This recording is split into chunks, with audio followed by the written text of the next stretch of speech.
ગઈકાલે આખા ગુજરાતની અંદર લોકો જે તમને પેટ્રોલ પંપની બહાર લાંબી કતારોમાં પેટ્રોલ પુરાવવા માટે જે તમને ઊભા રહેતા તમે જોયા છે ઘણા બધાને.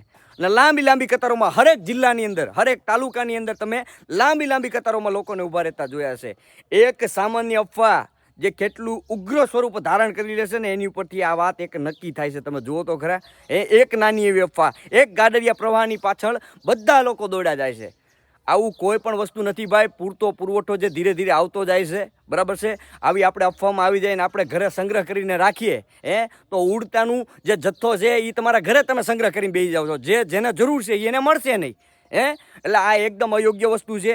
જે લોકો 100 રૂપિયાનું પેટ્રોલ રોજ પુરાવતા હોય ને એ લોકો આખી ટાંકી ફૂલ કરીને જતા હતા.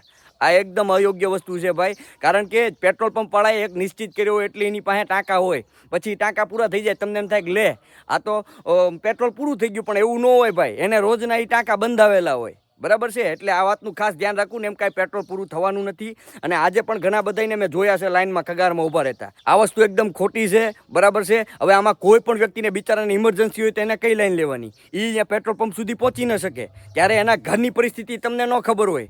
આ વાતનું એક ખાસ ધ્યાન રાખજો. આ વિડીયોને બને એટલો શેર કરજો, કારણ કે હરેક લોકો જાગૃત થાય અને આવી અફવાઓ ઉપર ધ્યાન ન દે.